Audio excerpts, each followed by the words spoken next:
Mulai. Bismillahirrahmanirrahim. Assalamualaikum warahmatullahi wabarakatuh. Alhamdulillahilladzi khalaqal mauta wal hayata liyabluwakum ayyukum ahsanu amala wa huwal azizul ghafur. Allahumma shalli ala sayyidina Muhammad wa ala alihi wa sahbihi ajma'in amma ba'du. Ya alhamdulillahirabbil alamin. Jemaah sekalian, Majelis Quran Ibni Jabat yang dirahmati Allah Subhanahu wa taala. Syukur kita kehadirat Allah atas berkat rahman rahimnya, atas izin Allah kita di kesempatan malam hari ini, malam Rabu tanggal 9 Jumadil Awal, atau juga bertepatan dengan 14 Desember 2021, dapat kembali melaksanakan ta'lim atau kajian ulumul Quran, bahas ilmu-ilmu tentang Al-Quran bersama Ustadz Zuhud Al-Ghifari. Alhamdulillah tidak terasa kita sudah sampai pada pertemuan keempat di hari ini. Soalnya kita akan melanjutkan materi kita. Namun sebelumnya, terlebih dahulu saya akan bermurojaah ya, untuk membacakan ayat yang hari ini telah distorkan atau dimurojaah di grup Telegram MKI Jawa Barat. Itu tadi sudah sampai di surah Al-Insyiqaq ayat 1 sampai 5. Alhamdulillah tidak terasa kita dari An-Naba. Sekarang alhamdulillah sudah sampai surat ke-84 Al-Insyiqaq. Baik. أعوذ بالله من الشيطان الرجيم بسم الله الرحمن الرحيم إذا السماء انشقت وأذنت لربها وحقت وإذا الأرض مدت وألقت ما فيها وتخلت وأذنت لربها وحقت Sadaqallahul azim. Alhamdulillah. Demikian tadi sudah saya bacakan ayat atau surah yang pada hari ini sudah kita murojaah bersama-sama. Al-Insyiqaq, semoga bisa menambah keberkahan dalam majelis kita pada malam hari ini. Baik, tidak berlama-lama lagi, langsung saja saya akan beri kesempatan untuk malam hari ini pada pemateri kita, yaitu Ustadz Zuhud, yang Kang Zuhud akrab menyapanya, yang akan menyampaikan untuk melanjutkan bahasan tentang ulumul Quran. Kita sapa dulu. Assalamualaikum Kang Zuhud. Waalaikumsalam warahmatullahi wabarakatuh. Bagaimana kabarnya malam hari ini? Sehat?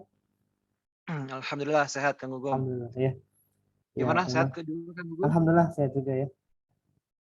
Walaupun di tengah kondisi cuaca yang tak menentu gitu ya. Iya betul, Masya Kadang Allah. hujan, yang panas. Termasuk juga nih jamaah juga yang majelis kita yang turun naik, tapi tidak apa-apa. Ala kulihal majelis ini atau kajian kita akan terus berlanjut ya, dan juga akan ada rekamannya.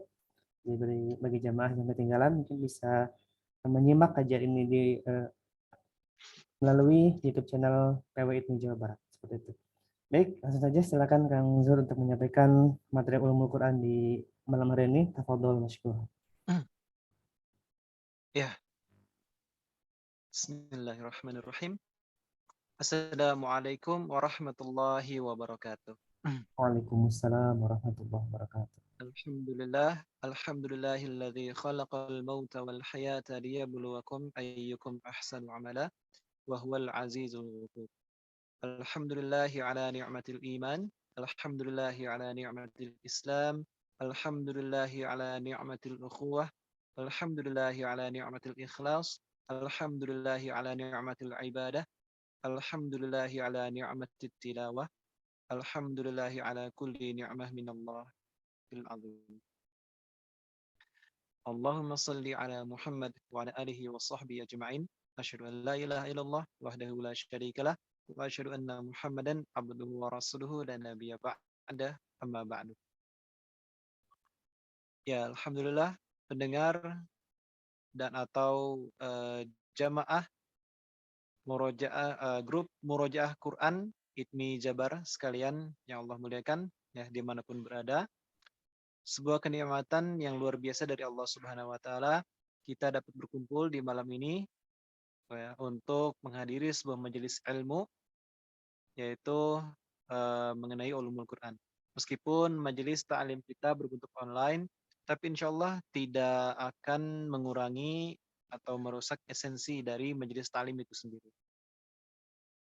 Salawat dan salam tercurah limpahkan kepada Nabi kita, kepada kekasih kita, kepada junjungan kita, kepada sosok yang sangat kita rindukan perjumpaannya, yakni baginda Rasulullah Muhammad Sallallahu Alaihi Wasallam, kepada keluarganya, kepada sahabatnya, dan juga seluruh umatnya hingga akhir zaman.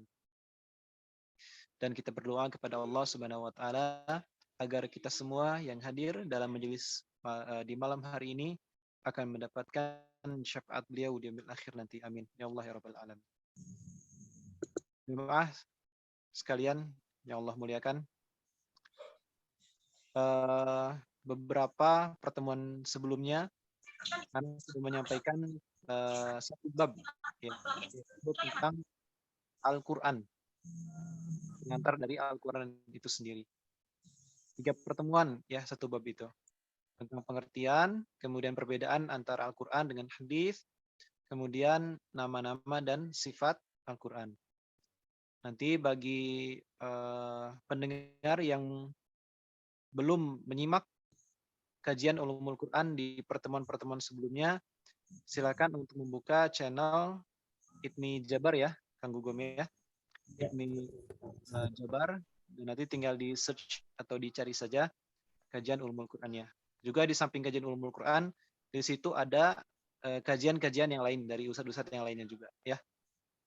Seperti itu. Nah, untuk malam hari ini kajian kita akan memasuki bab kedua, bab baru. Ya, jadi kemarin bab 1 sudah selesai, sekarang masuk ke bab kedua. Nah, meskipun kita masuk bab baru, bab kedua, akan tetapi pembahasannya masih tentang Al-Quran. Namanya juga ulumul Quran. Ya. Meskipun berbeda bab, pasti pembahasannya ya masih tetap Al-Quran itu sendiri. Nah, bab kedua ini kita akan bahas mengenai wahyu. Nah ini ya, Ana yakin kita semua pasti sering mendengar kata wahyu. Karena wahyu ini sudah menjadi bahasa Indonesia, ya, sudah menjadi kata serapan Indonesia. Semulanya bahasa Arab, kemudian diserap ke dalam bahasa Indonesia dan menjadi bahasa sehari-hari kita. Dan tentu saja tidak jarang teman-teman kita yang bernama Wahyu, ya, banyak itu. Nah, jadi malam hari ini kita akan mempelajari tentang wahyu. Tapi tidak akan seluruhnya Ana bahas, karena memang pembahasan wahyu ini cukup banyak. Maka Ana akan membaginya nanti dalam 2 pertemuan. Untuk pertemuan ini dan nanti pertemuan yang akan datang di bulan depan, insya Allah. Ya, kalau Allah masih memberikan usia kepada kita semua. Nah, jamaah sekalian yang Allah muliakan, wahyu ini adalah sesuatu yang sangat penting dalam kehidupan manusia. Zaman sekarang, perkembangan teknologi, ilmu pengetahuan itu berkembang luar biasa pesat. Ya. Banyak hal-hal yang dahulu dianggap tidak mungkin, sekarang menjadi mungkin. Dulu ketika zaman Rasulullah berpergian dari Mekah ke Madinah dalam waktu 1 malam dianggap mustahil. Tapi zaman sekarang dengan pesawat terbang, ya, dengan kecepatan tinggi, maka memungkinkan seseorang pergi dari Mekah ke Madinah dalam waktu 1 malam. Ya. Dan masih banyak lagi hal-hal yang dicapai oleh manusia dengan akalnya. Nah, ini akal ya. Allah membekali manusia dengan akal.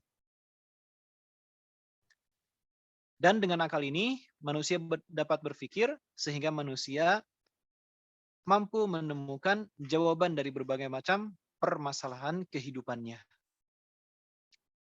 Itu ya. Jadi kalau kita punya masalah, ya pergunakan akal yang sudah Allah kasih ke kita untuk kita cari jawabannya.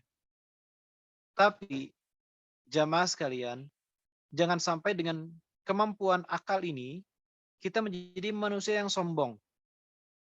Ya, jangan sampai. Kenapa? Karena ternyata banyak sekali permasalahan-permasalahan, hal-hal di kehidupan kita yang itu tidak bisa diselesaikan semuanya dengan akal. Ya, baik kehidupan kita secara pribadi maupun kehidupan dunia ini tidak semuanya dapat diselesaikan dengan akal. Bahkan kalau kita berpikir ulang, permasalahan di kehidupan ini, di dunia ini, jauh lebih banyak yang belum terselesaikan dengan akal daripada yang sudah terselesaikan dengan akal. Contoh, ya, Anda beri contoh satu saja, yaitu tentang ruh, ya, tentang ruh. Sejak zaman Yunani kuno lah ya, yang katanya itu punya perkembangan filsafat paling hebat ya. Sejak zaman Yunani kuno ya, atau bahkan sejak zaman-zaman sebelumnya sampai zaman saat ini, sampai era modern saat ini, penelitian tentang roh itu terus dilakukan. Tapi hakikat tentang ruh sampai detik ini belum dapat terselesaikan, belum dapat terjawab dengan sains, ya, dengan akal manusia. Ketika ada yang bertanya, di mana itu roh? Maka Anda yakin tidak ada teori sains, tidak ada teori teknologi yang mampu menemukan di mana itu roh. Apa di dalam hati? Apa di dalam dada? Apa di dalam kepala? Di otak? Tidak yang dapat menjawab ya. Di mana itu ruh? Apa itu ruh? Seperti apa bentuknya ruh? Dari mana asalnya ruh? Kemana ruh akan pergi setelah meninggalkan jasad? Nah, ini baru satu permasalahan yang tidak dapat diselesaikan dengan akal, dengan perkembangan sains, meskipun sudah maju sedahsyat saat ini ya yang kita saksikan. Ya, gimana kita nggak kagum ya dengan pencapaian zaman ini? Luar biasa gitu. Musik aja zaman sekarang bisa dipindahkan dari satu laptop ke laptop yang lain, dari HP satu ke HP yang lain. Bahkan berjauhan gitu ya. Kita mendownload misalkan lagu nasyid gitu dari Google Drive gitu ya. Itu kan yang mengupload musik ke Google Drive-nya itu tidak di dekat kita, mungkin berbeda negeri gitu ya. Dia mah mungkin di Arab, mungkin kita di Indonesia. Meskipun berjauhan, sudah bisa bertukar file, bertukar data, bertukar lagu gitu ya. Ini ya sebuah perkembangan yang luar biasa. Nah, tapi sekali lagi, sebentar.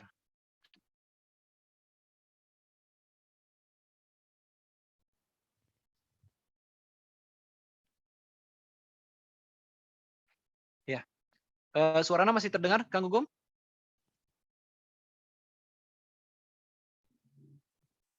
Assalamualaikum, Kang Gugum?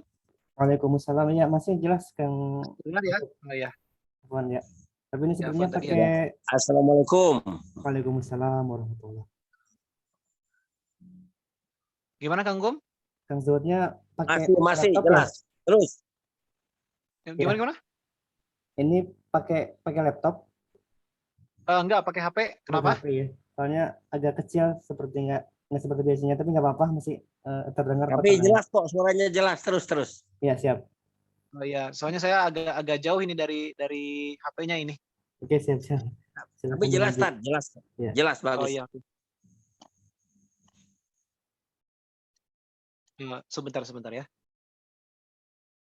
Mungkin karena mikrofonnya ketutup ini. Nah, coba. Oke. Ya, anak lanjutkan. Ya, tadi itu ya, itu pendahuluan. Nah, Karena banyak permasalahan yang tidak dapat diselesaikan dengan akal, maka kita membutuhkan panduan yang lain untuk menjawab permasalahan kehidupan kita. Nah, panduan yang lain itu adalah wahyu. Itu ya. Eh, Kenapa banyak agama-agama yang menyembah patung? Ya, karena mereka mencoba melogikakan sesuatu yang tidak masuk logika. Contoh begini maksudnya. Orang-orang zaman dulu yang belum mengenal Allah, ya, yang belum mengenal Islam, agama tauhid, ketika terjadi bencana alam, mereka bertanya, kenapa hal ini bisa terjadi? Ketika ada gunung meletus, mereka bertanya-tanya, kenapa ya gunung Merapi meletus? Sehingga mengakibatkan bencana alam, kematian, kerugian. Ya, ketika terjadi badai di lautan, nelayan sedang mencari ikan, ikannya sedikit, mereka bertanya-tanya, kenapa ini ikannya sedikit? Kenapa bisa terjadi badai? Ya. Nah, ketika itu, di mana ilmu pengetahuan tidak berkembang sepesat sekarang, mereka tidak paham bahwa Gunung Merapi bisa meletus itu karena memang hukum alam, ya. Karena memang ada proses alamiah di sana.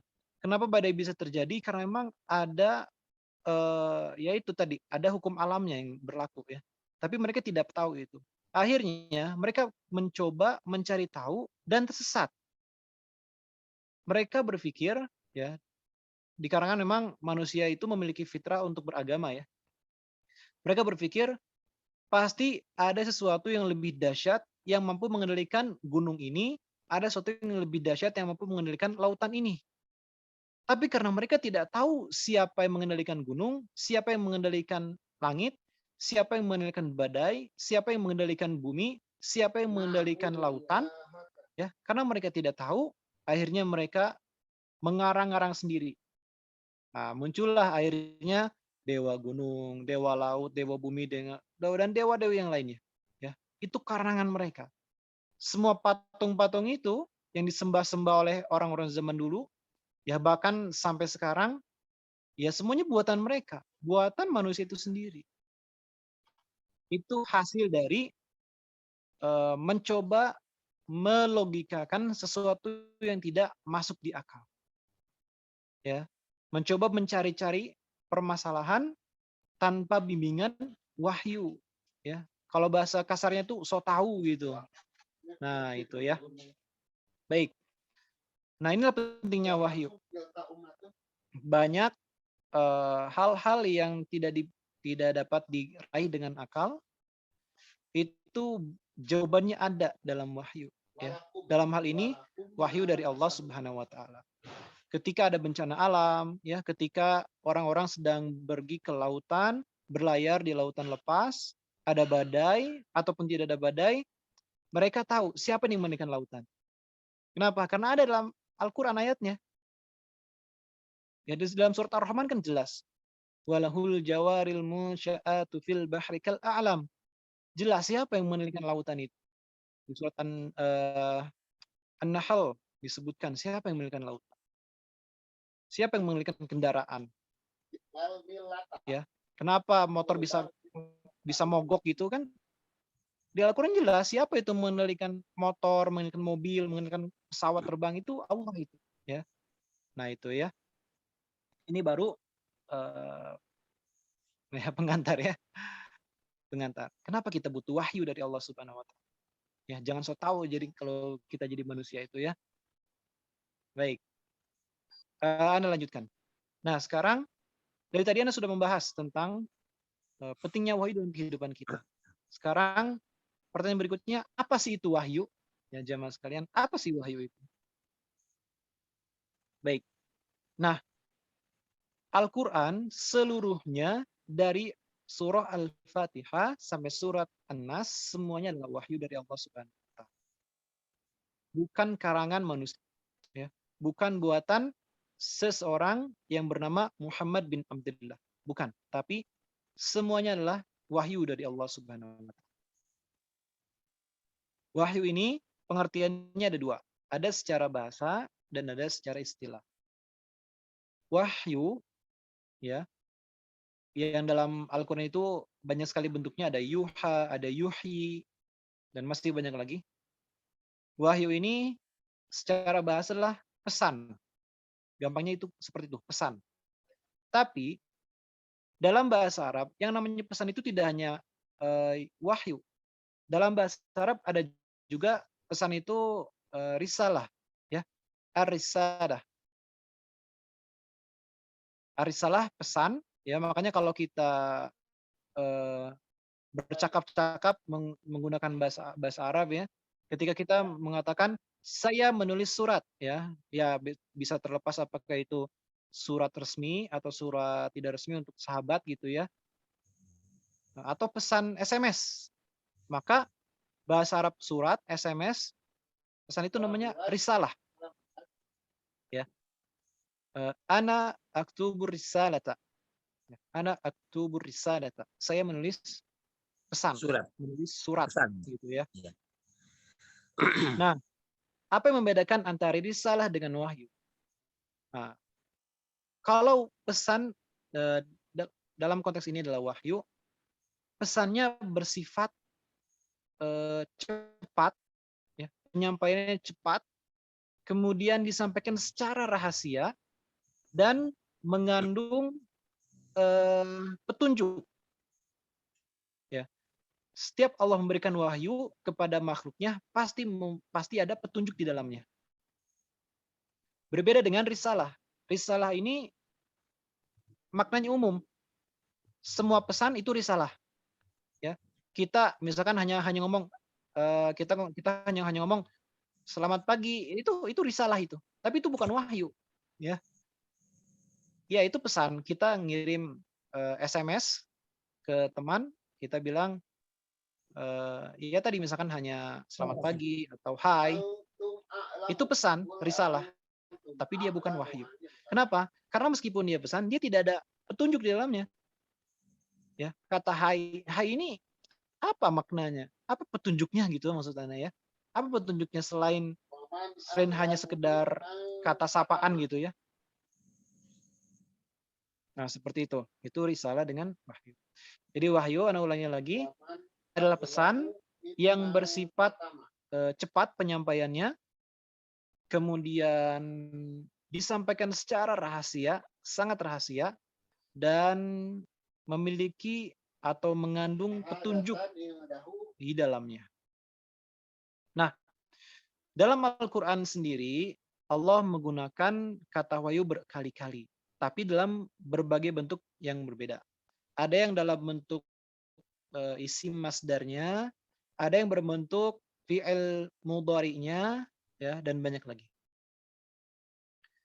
Dan ketika Allah menggunakan kata wahyu dalam Al-Quran, itu tidak semuanya maknanya sama. Jadi tergantung konteks ayatnya. Makna wahyu ini berubah. Nah, kurang lebih sebenarnya ada 6. Ya, ada 6 kata wahyu dalam Al-Quran yang maknanya berbeda. Ada 6 makna. Tapi Ana hanya akan menyampaikan 5 saja. Ya, insya Allah 5. Baik, yang pertama adalah wahyu yang bermakna hukum syariat Islam. Ya, hukum syariat dari Allah Subhanahu wa taala, hukum agama. Terlepas apakah itu agama yang diemban oleh oleh agama yang dibawa oleh Nabi Muhammad maupun agama-agama yang disampaikan oleh nabi-nabi sebelumnya. Ya, karena wahyu ini dia Allah sampaikan kepada semua nabi dan rasulnya, kepada Nabi Ibrahim, kepada Nabi Musa, Nabi Isa, dan nabi-nabi yang lainnya. Gitu ya. Contohnya, ya, Ana khususkan di sini adalah wahyu untuk Nabi Muhammad. Hukum syariat yang Allah titipkan kepada Nabi Muhammad.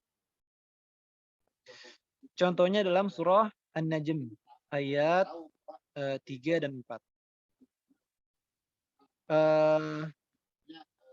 A'udzu billahi minasyaitonir rajim. Bismillahirrahmanirrahim. Wan najmi idza hawa ma dhalla sahibukum wa ma ghawa wa ma yantiqu 'anil hawa in huwa illa wahyu yuha. Itu ya ayatnya. Wa ma yantiqu 'anil hawa in huwa illa wahyu yuha. Nah, ini dua ayat ini ayat yang akan sering kita bahas dalam kajian ulumul Quran. Ya, karena inilah garansi dari Allah bahwa Al-Quran itu memang dari Allah Subhanahu wa taala, bukan buatan manusia. Ini garansinya ini ayatnya. Ana juga kalau tidak salah pernah ya menyampaikan terjemahnya di pertemuan-pertemuan sebelumnya. Kalau tidak silakan jamaah sekalian bisa membuka surah An-Najm ya di juz 27 ayat 3 dan 4. Terjemahnya bisa dibuka nanti di sana ya. Kurang lebih bahwa anak-anak tidak megang Quran terjemahan di sini. Jadi anak coba terjemahkan dengan kasar ya. Afwan kalau nanti ada kesalahan. Ya, gambaran umumnya kurang lebih bahwa apa yang dikatakan oleh Rasulullah bukanlah berdasarkan hawa nafsunya, ya. Ini terkhusus ketika Nabi Muhammad sudah diangkat menjadi Nabi dan Rasul, gitu ya, sudah diangkat menjadi Nabi dan Rasul. Hadis sahih itu adalah wahyu. Al-Quran juga wahyu. Ya, semuanya adalah petunjuk dari Allah Subhanahu wa taala. Karena hadis adalah wahyu, maka dia mengandung petunjuk dari Allah Subhanahu wa taala.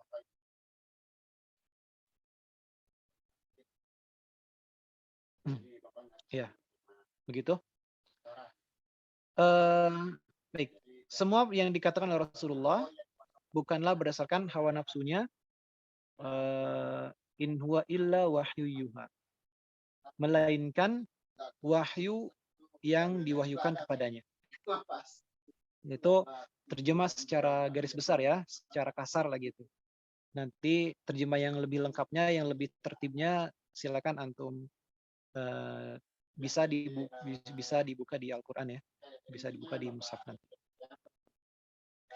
Baik, nah wahyu di sini maknanya adalah hukum syariat, itu hukum syariat Islam. Terlepas apakah hukum itu yang ada di dalam Al-Quran maupun hukum yang ada di dalam hadis. Ya. Kan kita banyak menemukan hukum-hukum Islam dalam Al-Quran ya. Aqimus shalah wa atuz zakah, itu petunjuk dari Al-Quran. Ya. Itu hukum syariat. Hadis, innama amalu binniyat, itu adalah hukum syariat juga. Ya, tentang niat dalam beribadah dan seterusnya. Ya, banyak sekali. Baik, itu makna wahyu pertama dalam Al-Quran.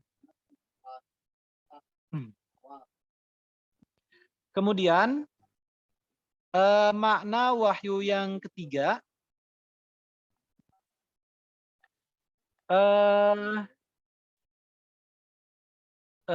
apa ya, kalau bahasa gampangnya itu ya ilham itu ya. Bahasa gampangnya itu ilham yang Allah berikan kepada manusia biasa, bukan nabi dan rasul. Kalau contoh yang pertama tadi ya, wahyu bermakna hukum syariat itu khusus untuk nabi dan rasul Allah. Tapi kalau wahyu dengan makna ilham ini dia diberikan oleh Allah untuk manusia biasa selain nabi dan rasul. Ya. Terutama untuk orang-orang yang salih. Contohnya dalam surah Al-Qasas ayat ke-7. Ya, Al-Qasas ayat ke-7. Silakan bisa dibuka juz 20 ya. Surah Al-Qasas surat ke-28. Ayat ke-7.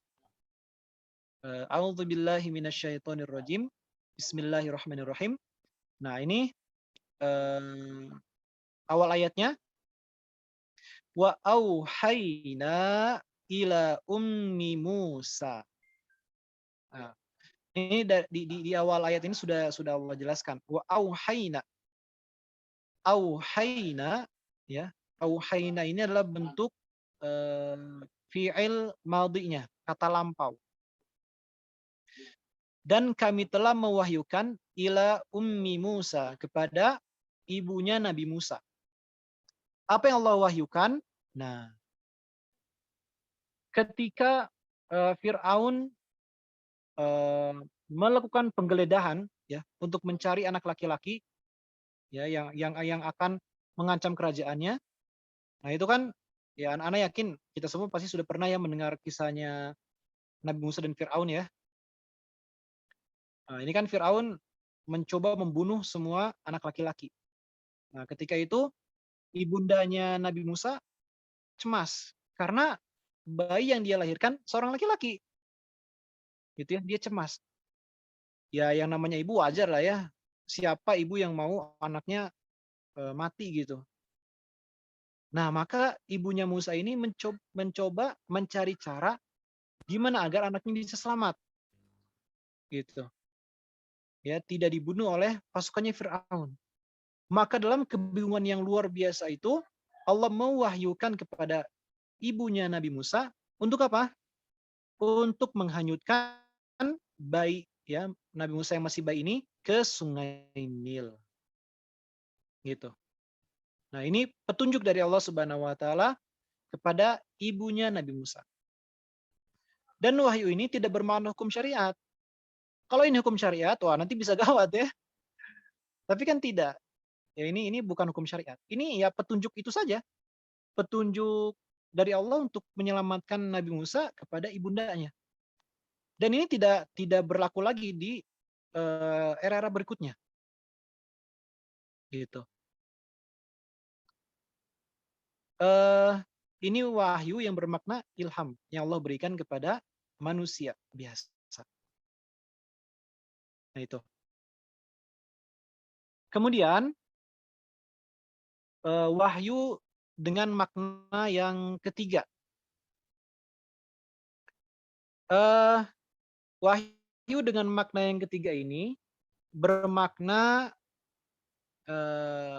naluri bawaan binatang, ya. Naluri bawaan binatang, insting. Nah, contohnya dalam surah An-Nahl ayat ke-68. Silakan bisa dibuka ya di surah An-Nahl ayat 68 juz 14. An-Nahl itu surat ke-16. Baik, Ya, Anak akan coba bacakan ayatnya. Surat ke-16 ya. Ya, surat ke-16 juz 14 ya. Ya, betul. Ayat 68 An-Nahl. A'udzu billahi minasyaitonir rajim. Wa auha. Nah, ini kata auhanya ya. Auha. Wa auha rabbuka ilan nahl. Ilan nahl. An-nahl lebah ya artinya ya. Dan Rabbmu telah mewahyukan kepada para lebah ya, kepada lebah anittakhidhi minal jibali buyutan wa minasyajar wa minasyajari wa mimma ya'rishun. Anak kan coba menerjemahkan secara kasar. Tadi dan Rabbmu telah mewahyukan kepada para lebah untuk membuat sarang di bukit-bukit ya. Kalau sebenarnya jibal ini gunung-gunung sih ya, jibal ini. Tapi kalau ketika Ana baca terjemahnya kalau tidak salah itu artinya bukit, bukan gunung. Ya, sebenarnya ya masih bisa lah ya. Bukit-bukit atau gunung-gunung, buyutan. Buyut itu dari kata baitun. Baitun satu rumah, buyutan itu rumah-rumah ya. Membuat sarang-sarang, bukan rumah-rumah ya kalau untuk binatangnya ya. Sarang-sarang tadi di pegunungan, kemudian di pohon-pohon, syajar ya. Peminas syajari dari pepohonan, kemudian wa mimma ya'rishun. Ini kalau tidak salah tempat-tempat yang sering didatangi oleh manusia Ya, di terjemahnya kurang lebih seperti itu. Nah, ketika para lebah ini membuat sarang di tempat-tempat tadi yang sudah disebutkan dalam surah An-Nahl ayat 68, mereka membuat sarang-sarang tersebut bukan karena ilmu pengetahuan, ya, bukan karena eh, mereka tahu bahwa sebaiknya di sini dan tidak baiknya di situ. Kalau kita manusia membuat rumah, kita pasti akan memiliki pertimbangan. Kamu kenapa nggak mau bikin rumah di sini? Ah, itu mah lokasinya kurang cocok, sering banjir. Ntar kalau sering banjir gimana saya sering mengungsi? Kamu kenapa nggak mau bikin rumah di sini? Oh itu mah tanahnya sering gempa, sering longsor. Wah ntar saya celaka kalau bangun rumah di sana. Kamu kenapa bangun rumah di sini? Karena tempatnya dekat dengan sekolah anak saya. Karena letaknya dekat dengan rumah sakit dan seterusnya. Kita punya pertimbangan. Ya, rumahnya mau dibangun di mana? Kita punya pertimbangan. Kita punya ilmu untuk menentukan itu, menentukan lokasi. Tapi lebah dan hewan-hewan lainnya, ya, ini Allah hanya mencontohkan lebah saja ya. Padahal maknanya bisa luas, bisa rayap, bisa semut dan banyak lagi binatang-binatang. Mereka tidak punya akal untuk menentukan sebaiknya saya bikin sarang di mana ya. Mereka tidak punya akal itu. Tapi kenapa mereka membuat sarang di pohon, sarang di gunung-gunung, di hutan-hutan, sarangnya di tebing, ya, membuat sarang di tebing. Kenapa semut bisa membuat sarang yang begitu dahsyat, ya, dengan konstruksi yang luar biasa? Karena pernah sekali waktu ya dulu ketika masih ya dulu lah pernah melihat video cuplikan bagaimana semut membuat sarang. Wah itu masya Allah. Dijelaskan di sana, wah spektakuler, ya, bentuk bangunannya, ya, bentuk sarang mereka. Bahkan ada mereka membuat seperti sirkulasi udara, ya. Karena ini semut ini kan membuat sarangnya di tanah ya, di bawah tanah gitu. Tapi mereka bisa membuat sirkulasi udara, kan dahsyat ini. Mereka punya ilmu konstruksi dari mana ini semut ya? Rayap ini bisa membuat sarang di kayu yang begitu dahsyat. Mereka punya ilmu konstruksi dari mana? Mereka belajar dari mana? Kan mereka tidak pernah tuh membuat sekolah rayap gitu. Sekolah lebah, sekolah semut, ya, jurusan konstruksi rayap, nggak ada itu. Mereka bisa bisa bikinnya seperti itu dari mana gitu. Anak dulu sering ya ketika anak masih kuliah membaca buku-buku sains karangan Harun Yahya. Harun Yahya ini penulis buku-buku sains dari Turki. Nah, dia adalah musuh bebuyutannya teori Darwinisme. Ya, teori Darwin, di mana teori Darwin ini teori evolusi, ya, yang bertentangan dengan ya akidah kita, akidah manusia, akidah Islam kita. Kalau kata teori evolusi ini ya manusia dari monkey, dari monyet. Jadi si Darwin ini katanya dia dari monyet, ya Allah. Itu teori evolusi ya. Mereka mengatakan bahwa binatang bisa berkembang sedemikian rupa, ya.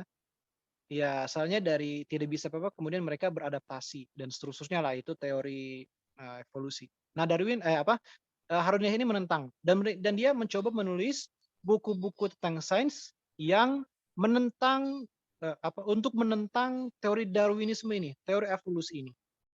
Nah, kembali ke masalah wahyu tadi ya, surah An-Nahl ayat 68. Nah, kenapa lebah mereka membuat sarangnya di tempat-tempat yang kita sebutkan? Sekali lagi, bukan karena ilmu pengetahuan mereka, bukan karena akal mereka, tapi murni karena tuntunan Allah Subhanahu wa taala. Murni karena petunjuk dari Allah Subhanahu wa taala.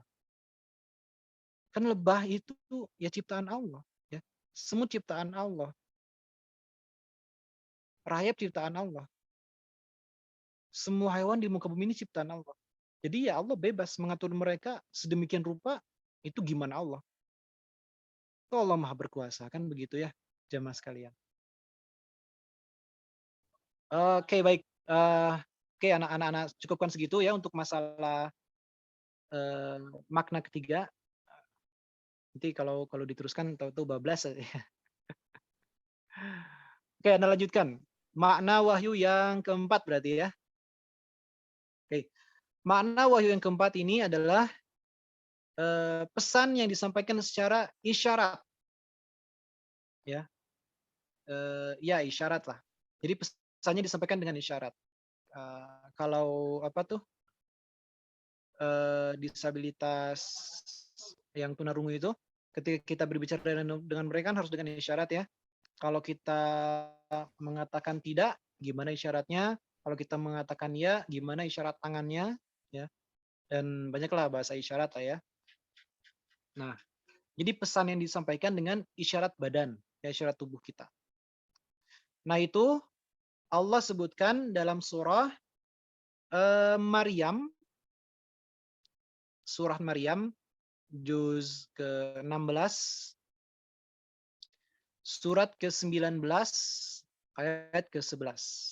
Surah Maryam, ayat ke-11. Silakan nanti bisa dibuka ya. Anda coba bacakan. A'udzu billahi minasyaitonir rajim. Fa kharaja ala qaumihi minal mihrabi fa auha. Nah, fa auha. Auha ini ya wahyu ya. Fa auha ilaihim ansabbihu bukratan wa ashiya. Nah, Anda coba terjemahkan secara kasar. Fakhoroja artinya keluar. Maksudnya yang keluar ini adalah Nabi Zakaria. Ini karena masih awal surah Maryam, jadi pertama kali yang Allah kisahkan Nabi Zakaria ya, bukan Maryamnya langsung, tapi Nabi Zakaria dulu.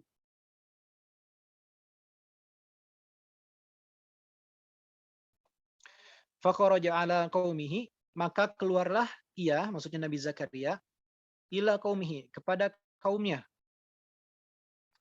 Minal mihrabi, dari mihrabnya. Fa'auha, maka ia memberi pesan, ya, memberi nasihat, memberi pesan, memberi petunjuk, ilaihim, kepada him ini maksudnya kaumnya itu ya. Him ini bentuk jamak ya, mereka artinya. Ya, him ini kembalinya kepada kaumnya Nabi Zakaria.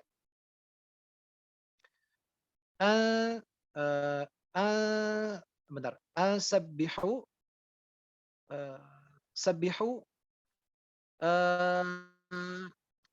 untuk bertasbih pada Allah.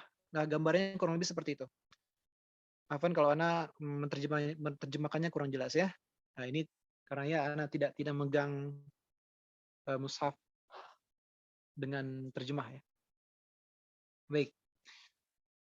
Ini jadi kisahnya begini. Nabi Zakaria ini di awal surah Maryam Allah mengisahkan tidak punya anak Nabi Zakaria ini. Padahal usianya sudah sepuh, ya sudah tua. Istrinya pun sudah tua, sudah mandul, atau kalau bahasa kita sudah menopause, ya. Jadi sudah ya kemungkinan punya anak itu sudah 0% lah.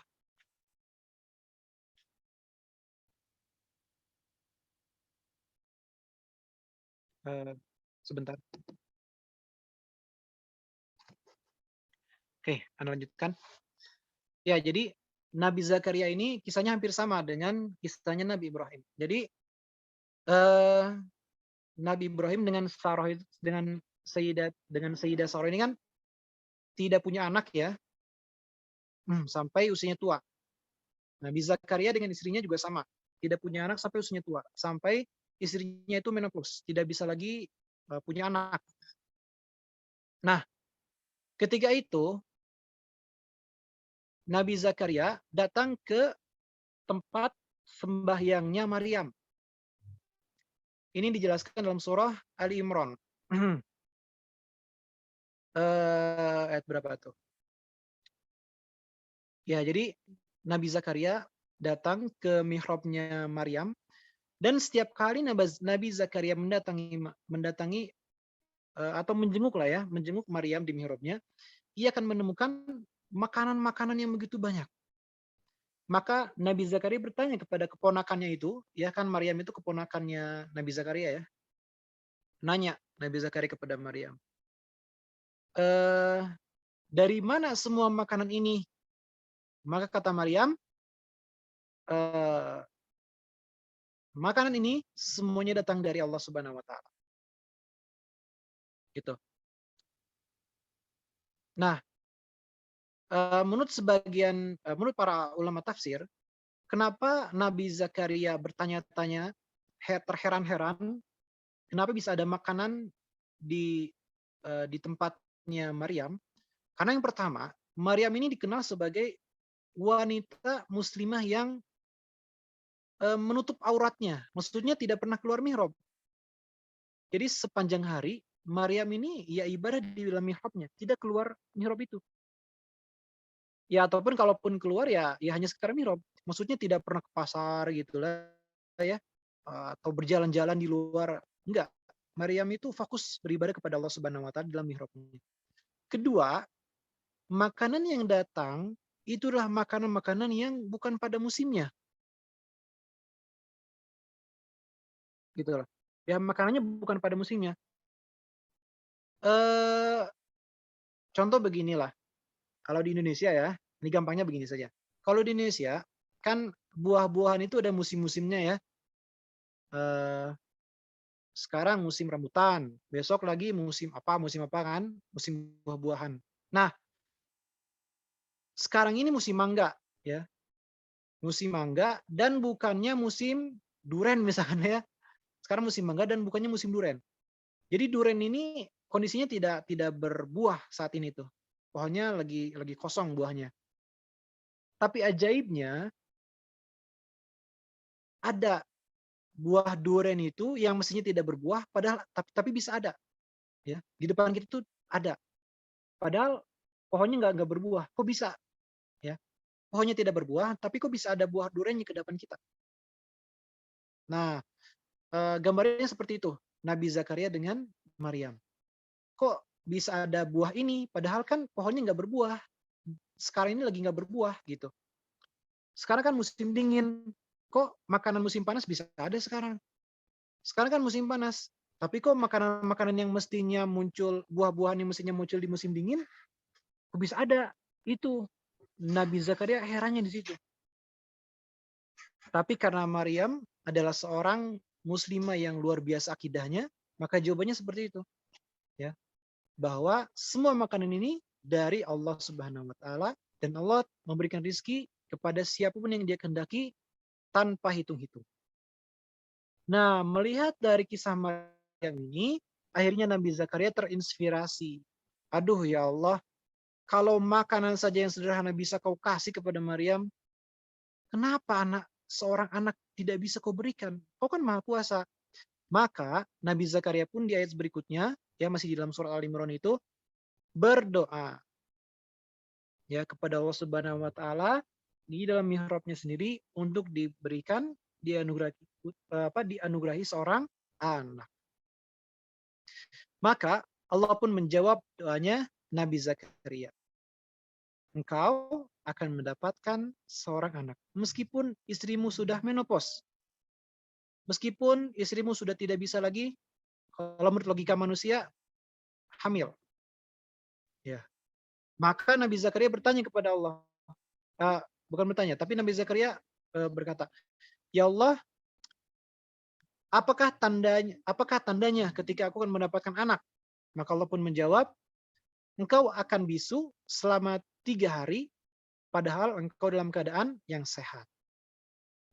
Nah, ketika Nabi Zakaria sudah mendapatkan pesan tersebut, ia pun keluar dari mihrabnya dalam keadaan bisu. Ya, karena itulah tanda bahwa Nabi Zakaria akan memiliki anak. Nah, kan Nabi Zakaria bisu nih. Oleh karena itu, ketika dia berdakwah kepada kaumnya, dia menggunakan bahasa isyarat. Gitu. Ya.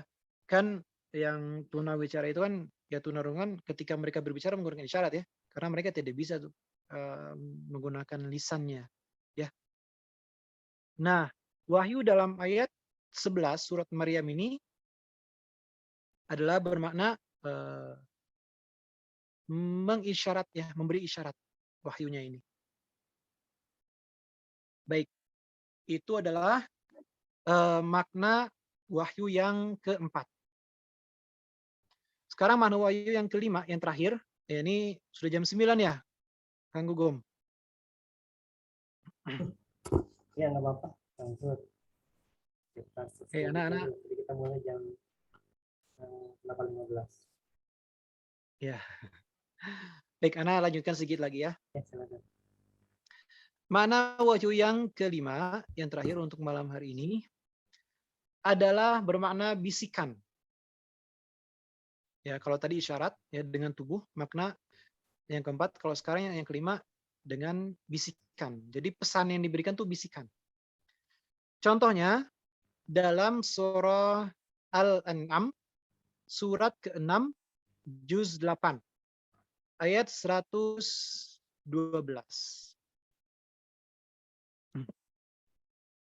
A'udzu billahi minasyaitonir rajim. Ya, karena bacakan. Wa kadzalika ja'alna likulli nabiyyin aduwa. Ya. Jadi Allah itu menciptakan ya. Jadi ini memang rencana Allah.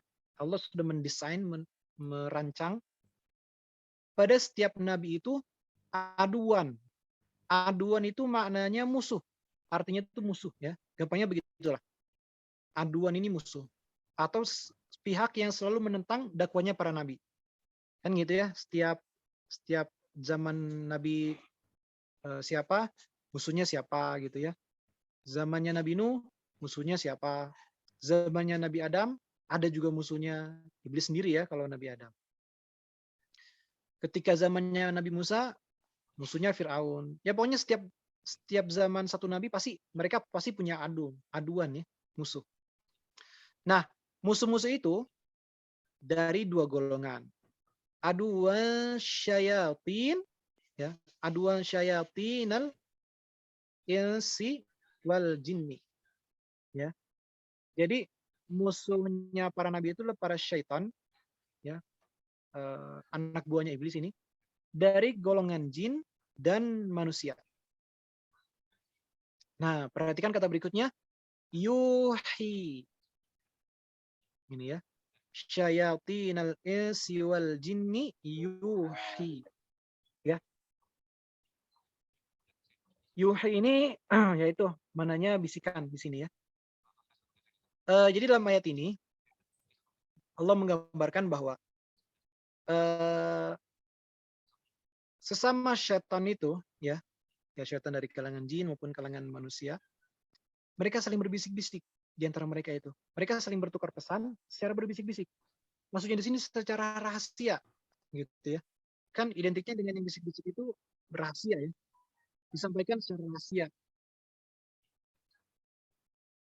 Ya. Tentang hal-hal yang indah-indah. Nanti antum silakan dibuka ya, bisa dibuka di mushaf. Surah Al-An'am ayat ke-112. Jadi sesama syaitan ini mereka saling berbisik-bisik tentang hal yang indah-indah. Nah, baik anak-anak persingkat saja. Itu adalah makna wahyu yang kelima. Nah, kesimpulannya, jamaah sekalian, baik makna wahyu yang pertama, kedua, ketiga, keempat, dan kelima, meskipun berbeda-beda, ya, tetapi mereka mengandung ketiga sifat pesan yang sudah Anda sampaikan di awal tadi. Kan pesan itu, makna wahyu itu adalah pesan ya, pesan yang bersifat disampaikan secara cepat, disampaikan secara rahasia, dan mengandung petunjuk di dalamnya. Nah, kelima makna tadi, makna wahyu tadi meskipun berbeda-beda, tapi mengandung ketiga sifat ini. Contoh misalkan hukum syariat, dia mengandung petunjuk. Ya, kemudian ilham kepada ibunda Nabi Musa mengandung petunjuk. Kemudian petunjuk Allah untuk membangun sarang pada para lebah di tempat-tempat tertentu itu mengandung unsur petunjuk. Ya, kemudian isyarat dari Nabi Zakaria kepada kaumnya itu mengandung petunjuk. Kecuali yang kelima. Ya, itu petunjuk dari Allah. Kemudian disampaikan secara cepat. Ya. Ya, wahyu yang bermakna hukum syariat ketika malaikat Jibril menyampaikan ayat-ayat Al-Qur'an kepada Nabi Muhammad, ini disampaikan secara cepat. Ya. Nanti ini akan kita bahas dalam pertemuan yang kedua. Cara-cara Allah memberikan wahyu kepada para nabinya. Nanti kita akan bahas di pertemuan yang berikutnya ya. Yang pasti disampaikan secara cepat. Nggak lama menyampaikannya itu, nggak berjam-jam gitu ya untuk menghafal ayatnya, enggak. Kemudian ilham kepada ibunda Nabi Musa ini juga cepat ya. Yang namanya inspirasi tiba-tiba kita kering aja ya. Oh iya gitu. Ya, cepat itu ya. Kemudian naluri kepada hewan ini juga ya cepat ya. Memang itulah bawaan binatangnya, bawaan sifat mereka, naluri bawaan mereka seperti itu, cepat. Dan isyarat, nah ini tergantung ya. Tapi biasanya isyarat ini dia disampaikannya lebih cepat daripada pesan verbal. Kalau yang namanya omongan, ya kalimat tuh panjang, butuh berkata-kata untuk menyampaikan satu makna. Tapi yang Anda ketahui tentang isyarat itu dia lebih ringkas daripada pesan verbal ya, kata-kata seperti ini misalkan. Baik. Kemudian bisikan ini juga ya tergantung ya. Oke. Kemudian makna yang ketiga adalah disampaikan secara rahasia. Nah, ketika Allah menyampaikan wahyu kepada para nabinya, maka itu disampaikan secara rahasia. Misalkan ketika Nabi Muhammad mendapatkan wahyu dari menerima ayat Al-Quran ya dari malaikat Jibril, kan yang pertama kali mendengar ya hanya Nabi Muhammad saja. Para sahabat yang lain nggak tahu. Mereka yang menyaksikan tiba-tiba Nabi Muhammad tertidur, ketika tiba-tiba Nabi Muhammad kayak nggak fokus gitu loh. Kan mereka bertanya-tanya, ada apa itu gitu ya? Nabi Muhammad kok tiba-tiba begitu? Nah, setelah sekian detik, akhirnya Nabi Muhammad tersadar kembali, fokus kembali. Dan barulah beliau menyampaikan apa yang tadi sudah disampaikan oleh malaikat Jibril kepada para sahabat. Jadi disampaikan rahasia. Kemudian ilham kepada ibundanya Nabi Musa, ini pun rahasia. Ya kalau nggak rahasia, Firaun tahu dong ya. Nggak, tapi ini ilhamnya khusus untuk ibundanya Nabi Musa saja, rahasia sifatnya. Kemudian untuk naluri hewan, Anda tidak bisa menyimpulkan. Kemudian yang keempat, rahasia mungkin juga tidak ya, isyarat kepada kaumnya, ya mungkin tidak rahasia. Nah baru yang kelima, bisikan ini bersifat rahasia. Baik, nah itu ya makna wahyu secara bahasa. Baik, untuk makna wahyu secara istilah, mungkin nanti akan Anda sampaikan saja di pertemuan yang akan datang, karena untuk makna wahyu secara bahasa saja ini sudah cukup panjang gitu ya. Insya Allah di pekan yang akan datang Anda akan sampaikan, di pertemuan yang akan datang di bulan depan Insya Allah berarti Januari, Anda akan coba menjelaskan makna wahyu secara istilah. Baiklah, untuk sementara itu saja dulu yang dapat Anda sampaikan. Apabila ada kesalahan, Anda mohon maaf. Anda kembalikan lagi kepada Kang Gugum selaku moderator. Baik, alhamdulillahirrahmanirrahim. Masya Allah, tabarakallah, jazakallah khair kepada Ustaz Zuhud ya, yang telah menyampaikan pembahasannya di malam hari ini yang sungguh luar biasa seputar makna wahyu ya. Baru secara bahasanya pun luar biasa, tadi ada 5 makna yang disampaikan, kemudian ada sifat-sifatnya ya, ada hukum syariat dan lain sebagainya. Sangat luar biasa tentunya, menambah wawasan kita semua, khususnya diri saya tentang wahyu itu sendiri. Wahyu tidak hanya sempit bahwa wahyu itu adalah pesan yang disampaikan oleh Allah melalui malaikat Jibril kepada Nabi Muhammad sudah saja, tetapi sifat-sifatnya dan makna-makna sangatlah luas, bagaimana yang tadi sudah disampaikan oleh Ustadz Zuhud Al-Ghifari, Masya Allah. Ya, sekarang jam 20:16, jadi pas saya selesai 20:15 untuk materinya. Saya beri kesempatan jika ada pertanyaan, 1 atau 2 orang ya. Mungkin kita maksimal selesaikan sampai 9:30. Jika ada yang ingin disampaikan atau ditanyakan kepada Kang Zuhud,